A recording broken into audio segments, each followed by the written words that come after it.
Welcome back to yet another one. I've had a few people obviously send me some messages over the last few weeks and months, what they'd like to see on here. And this one, I'm going to touch base again on braking. Just give you a few little tips if you're having trouble braking.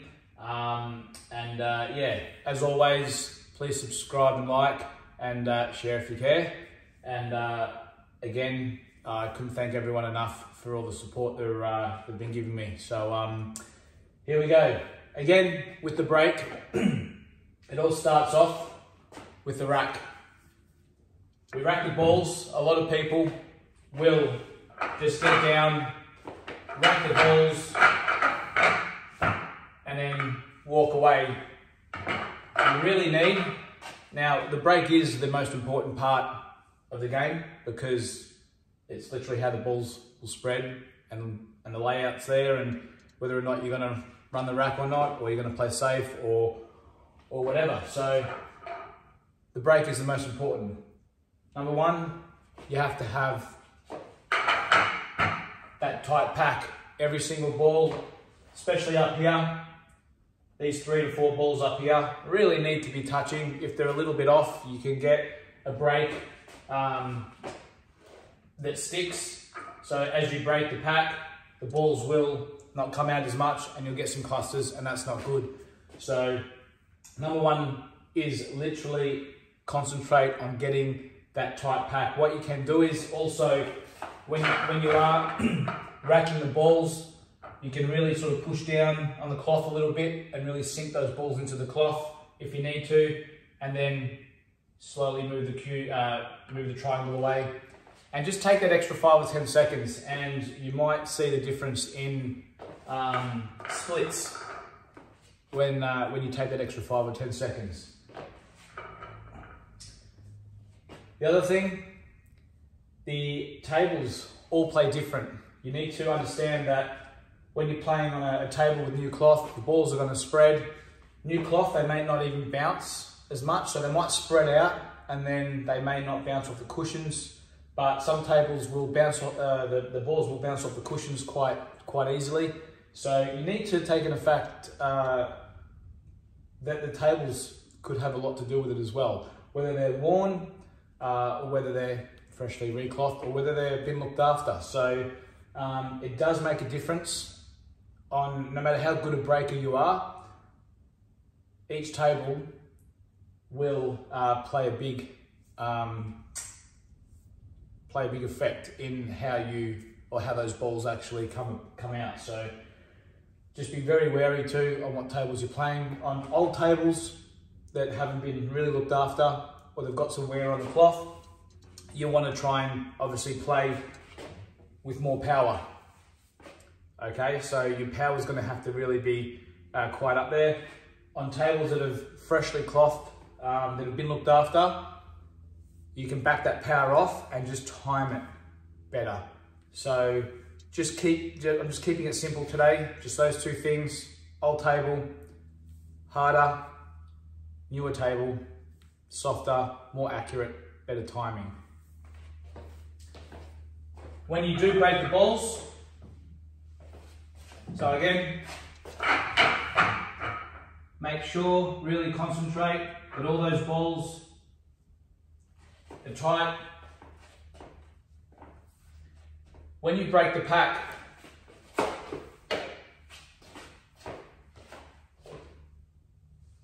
the one thing you don't want to see is when you hit that front ball, the white ball does this. That's no good. You want to break the pack and either the white ball comes back in that direction or literally comes back in that direction. And when that's happening, you'll know that you've hit the pack quite full on and you're getting all that power and momentum from that white ball through the pack. So concentrate on when you break. See how many times you can break and get the white ball to either come back nicely this way or nicely this way.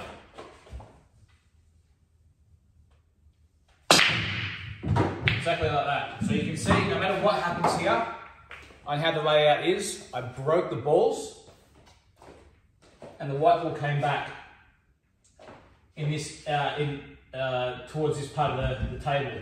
If it comes back over here, there's a chance you'll obviously go in off or get kicked in off. If the white ball does come back and get kicked in off, that's okay. All right, that happens and you just got to move on. But you can see by practicing, even just doing something like what I'm doing right now, I can get there, I can play probably 80% power, time it really nicely, and have that cue ball come back there and not hit the pack and flick across the table. So a bad break, even if I got a better split. So let's just say I rack the balls up. All right, sort of like this, I rack the balls up.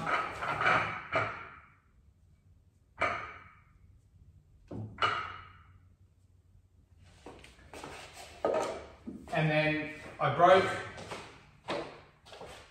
Now I'm going to obviously try and break again, but this time you're going to see the white ball flick off to the side. Like that. You can see how when the white ball flicks off the front ball, you lose all that power and that momentum getting through the pack. And the balls, all they do is literally just spread out like that, and then they come back and they cluster in. So you can see the difference when that first ball, when the first break hit the pack, came back, I got a really nice explosion. The second time, I didn't hit the front ball correctly and the white ball flipped off and hit this cushion. Now it could flick off and come back in the center, or it could flick off, come across like this and go into the center as well. But more importantly, you're actually losing momentum. And by hitting the front ball off to the side, you're not actually giving it a chance to explode the pack. So really, really concentrate on making sure that you hit the pack properly and get that cue ball punching the center ball. So one thing you can practice, and I have done this on another breaking video, is you just concentrate on the front ball like this. Pretend this is a front ball and just break like this. Okay, so you can see how the white ball came back here, and again, I want to do that again.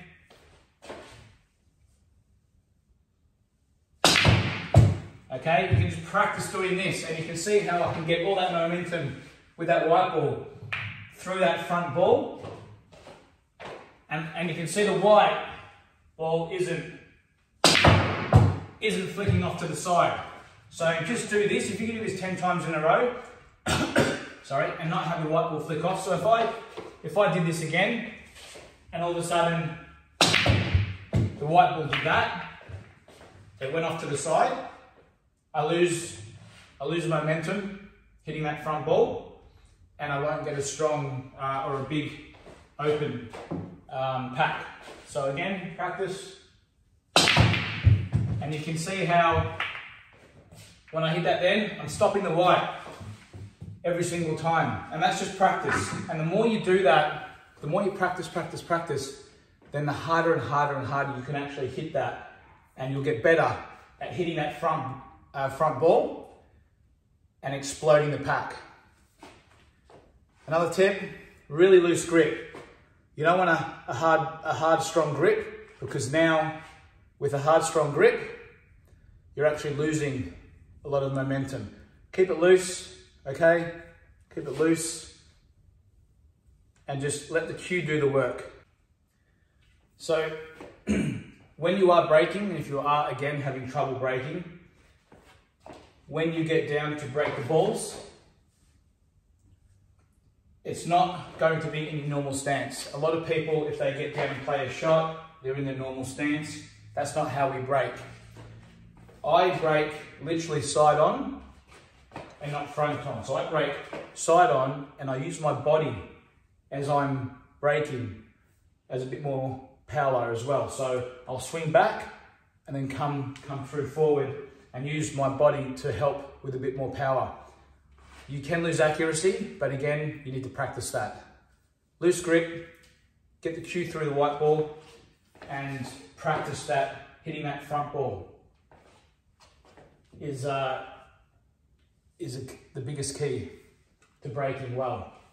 So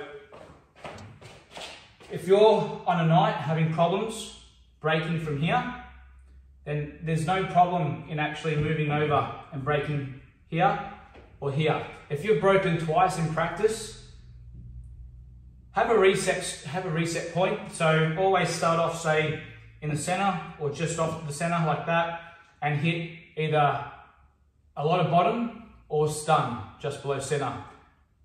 That way you've got something to work on. Rather than just get down and whack the pack, start here, just below center or a lot of bottom, whichever you like, and concentrate. If you've hit a few really nice breaks and you haven't got a ball in or they haven't opened up, try moving it to here or try moving it to here. And then adjusting throughout the night. It's okay to adjust and it's okay to try new things, because sometimes you can get stuck in a rut and things might not go to plan. So if I'm stuck in a rut and I break a few times and I find I'm not getting a ball in or I'm not getting good splits, then I will adjust pretty quickly. I will go from here to here or to here, or I will, rather than move, I will then adjust. Rather than hit bottom, I'll hit sort of stun. And I will adjust pretty quickly and try that. Because if I don't, in these short races to sevens, playing high quality players, you're going to lose the match very quickly. So you really need to have a few things up your sleeve. So again, one last thing. To practice, loose grip, aim for the center, and the first thing you can do is just try to break the balls at a nice pace, about 70 or 80% power, and then as you get better at doing that, you can then increase the power, and then we'll also work on your accuracy. So here, here, and one last thing too, rather than just get down on your break, line the cue up with the white ball, and then walk in to the cue. That way, you're actually in the same position all the time. You don't want to just go to break that ball and then just do this, okay? Because you could be too far forward, you could be too far back. So set the cue out like that, and then walk into the cue, all right? So you'll see me, before I break, I'll line it up, I'll put the cue down like this, and then now, I step into the cue, like that. And then when I'm ready, I will rock back and then come forward like that.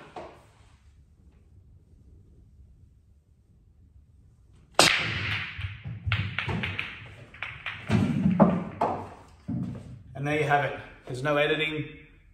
That's the way it is. I walked into the cue. I rocked back when I needed to. I came forward and I got that cue through the white ball with a very loose grip, okay? Not tight. So do those couple of things. And again, just by watching a video, it isn't gonna happen straight away. You have to practice it. The moment I got my cue and decided I'm gonna start breaking with a 9-ball cue, I pretty much did 1,000 breaks in one night, really just making it feel normal. So with anything in life, you need to practice and you will get better, all right?